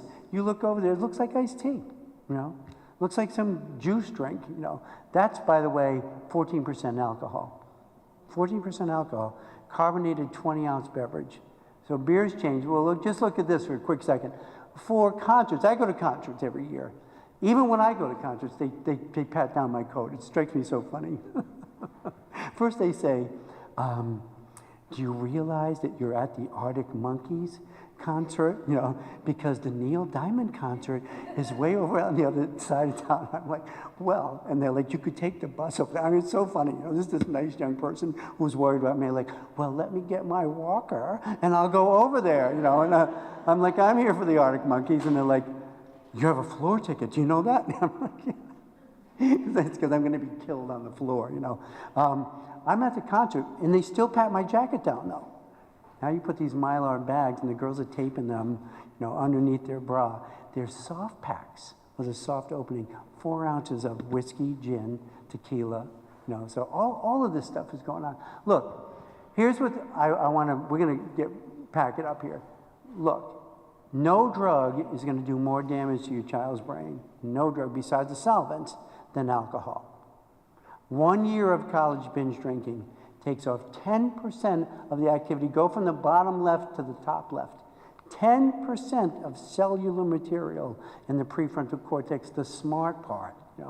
One year of college weekend binge drinking takes out 10% of the hippocampus. There's a functional one on the left and a not very functional one on the right. Memory, motivation, and social behaviors. It's like unbelievable. Now, Duke was doing this study, and Duke discovered that they want to do a 4-year study. Well, at the end of 2 years, the kids they're studying, now Duke doesn't give them the alcohol, but they enlist kids who are binge drinkers. Come in, let us look in your brains. They try to get 370, 60 come in. It's great. Duke finds out that they don't get to do 4 years of the study. Because by the second year, at the end of the sophomore year, they're 20% down in 2 critically important cognitive functional places in the brain. How come they don't get to complete the study? 45%. Flunk out, drop out, or transfer to a less rigorous environment than Duke. 3% are dead from car accidents, open water drownings, falls from heights, or burning. 3%. It's unbelievable. It's relentless. So, and I know we're still like, we're going to have legalized marijuana. I know that. We have the opioid crisis. I know that. Far and away, they'll get access to this first, more socially acceptable. 13 kids will die every day, 600,000 injured every year, dropouts, flunkouts, all of this going on, year after year, and we're not highly successful at reducing it. We're getting better, but we're a long way to go. Here's a fascinating thing about alcohol. The more alcohol we drink, the more it downregulates an enzyme that works in the brain in the area of impulse control. So I'm talking to these college kids who are addicted to pain pills. I'm like, were you injured? You know, you blow out your ACL? And they're like, no, I never wanted to do these pills. But I went to this party, you know, an off-campus party. I had 3 or 4 beers, and somebody started crushing the pills, and I don't know, suddenly I was doing them, and now, like I want them all the time. You lose your impulse control ability, you will do things that are not good for you, you know, and increase your risk factors. All right, so let me go through, you guys all know this, but I just want to tell you, this is a big promotion now for marijuana peripherals. Don't smoke marijuana, vaporize it, you know. Most middle school kids will start their opioid involvement with dextromethorphan. So the synthetic cough suppressant, DM, is an opioid, and if you mix it with alcohol, it's like having a half a can of beer and half a bottle of DM is the equivalent of 8 beers. So, and we're having 14 and 15-year-olds do this, you know. So that's a real danger. We all know this heroin stuff is coming around. We see it all over the place. And I'm concerned about it. And all these drug overdose fatalities, 152 every day. You know, but we have 88,000. We have 241 alcohol fatalities every day. So I don't want to focus on one thing. I want to focus on what are they doing? Medicating for their feelings or needing to take a risk? How can we mitigate each one? It's pretty straightforward. Help them manage their feelings and find ways to give them, you know, some better risk out things. I thought we took this one out. So we'll skip prom night because your kids aren't going to prom this year if they're in middle school. It was in because, you know, we know, look at this, of the 300 fatalities that happen every prom night in the Northeast, 63% of the kids are not wearing seatbelts. Okay. I meant to take that out of there. I want to put this in. If you have an older daughter, or now is a good time to start talking about your younger daughter, any party they ever go to, they will never leave that party and go to a second location. And they'll get invited. You know, so they'll get invited. Well, let's go. My friend has a cabin in the woods. Never go there. That's all the bad outcomes are more likely to happen when you leave the main gathering and go with someone who may not even be part of that college or high school group. Or you know, beach connection, because you all go to the shore for, you know, these 2 weeks in July. You never go to the second location. Much, much higher risk for girls, and it's the boys trying to get them to go there. So I tell you this quick story. My daughter and her best friend, Kelsey, that girl we talked about, graduate together. My daughter goes to St. Lawrence, Kelsey goes to another school in mid-state. Kelsey was more into boys. October freshman year, she's texting my daughter, going to this party with these cute boys. My daughter's like, have fun. She's like, getting a buzz on. My daughter's like, be careful, because she can't escape her genetics, you know. Kelsey texts her, one of them has an uncle with a cabin, you know, in the woods. They want me to go. My daughter's like, I don't think that's a good idea. Kelsey texts back, they're really cute. My daughter texts her, what is the location of every horror movie involving college girls? Kelsey texts back in all caps, a cabin in the woods. My daughter's like, yeah. Kelsey says, staying put. They never go. But if we don't tell them, how do they know? For the boys, here's the last risk I'll talk about this, and this got an alcohol involvement. So, open water drownings, swim across the lake, swim to the island, swim out to the channel marker. For this coming summer season, for every high school or college age female who dies from drowning, 9 high school or college age males will die from drowning. It's a 9-to-1 differential. How come? More testosterone, greater dumbness as a result of that. 6 out of the 10 who drown have high levels of alcohol when they're fished out of the lake, the river, or the ocean. So I tell parents, if you send your kid to a coastal college, you say, you will not storm surf, you will not night swim at the beach, and you will not be drinking, you know, and going to the beach. Have that at the, whatever, you know, if you're old enough on the campus. And if I find out that you are, you will be going to college, you know, in Indiana, you know, because they don't get it. But it's brutal how many young males drown from open water drownings, 9-to-1. So what do? Try to find out where they are on the. Listen, if your kids don't want to get on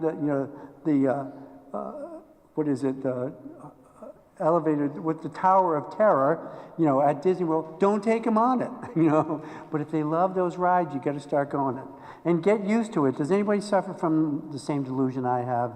When my kids wanted to go on a scary ride, my belief that my physical presence on the ride gave the ride the structural integrity that it needed to hold together while my child was on it, forced me to ride with them. Ride with them. They can be in front of you with their best friend. You can be in the back, holding on, looking down, and whimpering. When you come over the big drop, they'll be going like this because it's scary, but emotionally exciting and rewarding. How do we help them find ways to do that? Because the mall is there if we don't, or somebody's parents are there. You got ropes courses, you got indoor climbing, you got running the river, you got performance. All that stuff is there if we encourage them to get into it. So we've got to have boundaries. Who's the biggest risk we're finding for kids? The biggest risk we're finding on parents who are like, you're 13 now, here's a credit card, here's your key to the house, good luck out there. Those kids are off the charts with risk taking. When I was growing up, I had a friend like that. His parents didn't care. They didn't care when he came home. I had to go home at 11 o'clock every weekend. He came to my house almost every weekend. I'd be like, Scott, you could go anywhere. He's like, yeah, but you have all your little brothers we can use as experimental subjects, and your mom always has food, and we can play these games. We had these games we always played. He wanted to be where somebody cared about where he was at 11 o'clock. So you got to have the boundaries. But if your boundaries are too rigid, you will never make your own decisions. That's why they get to argue with you. Because they need to figure out how to say, here's what I believe, here's what I think, here's my values, and I'm not going to do that with you, even if you're my friends. But they don't get to do that without practicing. So you got to have boundaries that are flexible. Look, when they get in trouble, you have to have a consequence. Consequences mean social emotional consequences are bigger for kids than anything else. So you can say, don't break the law, you'll lose your right to vote. Seriously? If you're convicted of a felony, you won't vote. They're like, really? You talk about, my dad used to talk about this. In my family, there were 8 of us. 7, my mom had 7 boys in a row. I know. And when we visited her in the institution, she often could recognize us. No, she's great. But my dad had a rule. The cops come here in the police car looking for you. Your best bet is to run out and get in the back of that car and ask them to keep the doors locked, because there's going to be an immediate consequence, and you're going to be safer there, and you're not going out, for the next 2 weekends. And we love to be out. Immediate social emotional consequence. If it's with the phone, take the phone away. 2 weeks, you don't get anything better by going longer than 2 weeks. So in 2 weeks, you have reflection. Look, let me show you the next slide here.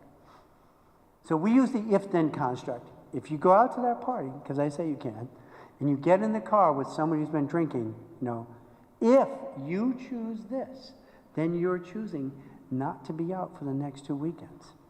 If you inappropriately text someone, if you choose to abuse someone with your phone, then you're choosing to lose that phone for 2 weeks. It's not about me, pal. It's about your choices, So make it like that, not about like under my roof or when I was a kid or if I find out, don't let me catch you. Look, they have 200 billion cells worth of gray matter. We have 110 billion. You're not going to catch them anyway, So we make it about your choices. And when they mess up, you have them in, for 2 weeks. Because it has remindability in it. My mom was so good at this, so remember, honey, while you're home with me and Dad and your little brothers this weekend, it was because last weekend, and then she would recount what I had done. I hated it, but if it goes more than 2 weeks, it becomes resentment about you and how mean and punitive you are, and far less about me and my choices. And my big guy, he was in the house for 2 weekends, out for 2 weekends, in the house for 2 weekends, junior year, senior year. And I went and got him out of his freshman year at college at the end of the first semester. because he was not going to classes, and he was partying and drinking. And I went out and got him, and I brought him home to the central Adirondack Mountains, and I got him a job with a friend of mine putting in chain link fences in the frozen tundra of the Adirondacks, using a jackhammer. And after 3 months of that, he was like, "Dad, I think I've matured quite a bit." Because if I leave him there, maybe he's going to come home. Maybe he's going to be in a car accident. Maybe he's going to swim across the river. So I'm not leaving him there. It's our job, to do that. And it's not what we want, but it's what it has to be. And 2 weeks from now, you'll get to go out and try it again. And if you choose that, we're going to choose back in. And why we have to do it is how come? Here's a chart. The brains at the end are matched up. Gray matter and white matter is about equal. And those brains are female brains. Because at 20 to 21, female brains have emotional maturation, social, emotional, and relational maturation showing up in their brain at 20 to 21. What do you think is the age that most males achieve social, emotional, and relational maturation? Okay. Yeah, this often becomes like a bidding auction among the women participants. 40, my husband, 46, my husband, 54. 54 1, 60, we have 60, No, for males it's about 23 to 25. So you're not done when they come home from college. You still need your advice, your guidance, your money, your laundry, your cooking, all of that stuff. Because it takes time for this brain to get where it needs to be. So what do? Validate their emotions, help them with social bonding and connection. The boys can do it online. Find the legitimate risk-taking activities. Regulate the amount of time. See, boys can role-playing games with multiplayers. You can play with your peers against a common enemy where you're going to overtake their castle. Yeah, that's still got to be limited in time. And if you don't limit it, they won't. And the more they play, the more the game draws them. And they're all built to plateau. You get killed, get good, you plateau out. So it's always exciting and always challenging and always likely to change your brain structures and make that game, for some kids, mean more than all the rest of their life. The way we stop that from happening is limit the time on. And all of that stuff. So if we find them in trouble, we get early intervention. And this is, for me, the most fascinating developing brain, in the universe, and I love it. But they need our guidance, our structure, our support, and our supervision to make it through, the best way. Does that make sense? I know, it's great, isn't it? Here's this section, girls are suddenly fascinating, So who has a sort of general question about any of the brain stuff or any of the developmental stuff or the risk factors that I've talked about? Where would you guide us on vaping? Just when it's not marijuana focused? Well, see, here's what's really interesting.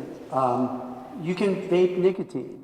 So we see that as a huge addictive risk. The pathway in is to acquire the behaviors. So the flavored liquids and all of that, those are all, everybody who wants to sell drugs wants to sell the peripherals first. So I have a vape pen. I'm so cool, I have a CO2 pen. Now I just use colored water or flavored water, blah, blah, blah. But all of that are precursors to, because you're going to be somewhere with other kids, and one of them's going to say, yeah, well, I have vanilla flavored nicotine. And let's try that. And if you already have the device, if you're already accustomed to firing it up and blowing that little cloud of vapor out, there's no hesitation into that next step. So I'm not pleased with those devices. I don't see them as a harmless little adult behavior. It's not. It's an entree and a behavioral pattern that has often, more problematic outcomes. I mean, wouldn't it be the same as saying, would you let your child smoke a cigarette? Exactly. You wouldn't. No, you Why wouldn't. Would you let them Yeah. smoke? But they're very, very quick to want to, negotiate. Of like, course but, they are, You know, yeah. listen, this was my plan. I tried to make it safe. You know, there's an attempt. You know, Yeah, I don't yeah. want to drink. So I you don't say, you want know, marijuana. There is nicotine in I it, know. so. Not in all of them. Not in all, but No. doesn't it burn, there was a recent article about arsenic even in the There's, burning there's, non, listen, you know, a ton of those chemicals come from taking in, China. right. Yeah. And they are contaminated, they're highly contaminated, some of them have solvents in them. They're not, there's no currently overriding FDA regulatory because they're not a food and they're not a drug. But they're not safe and they're not healthy and there's no guarantee what's in Have you them. seen the Instagram videos? I mean, Yeah. they're so fun. Yeah, oh, Oh absolutely. my God, it's just Yeah, so much yeah, fun. yeah. And how do you, Yeah. you know, that's what we're working on. Yeah, so you know, you're like, you know, the day you save up your money and turn 18, you can have that. Yeah, face, you know. and it Yeah. grows out of it a little bit. Yeah, I they think. do grow They out grow of out it, of it, yeah. actually, yeah, so. What do you got to say, Em? Thank you. You're welcome. Thank you guys for all coming out tonight. Yeah. Yeah, so Michael will be here for a little bit longer, and Emily and I, and Jessica right here in the middle is one of our the advisors for our youth groups. If you think your kids would be interested in getting involved, and she can figure out how to help you encourage/trick them into it. So if you have questions you want to ask privately, please feel free to stay after. But thank you very much. Thank you, guys.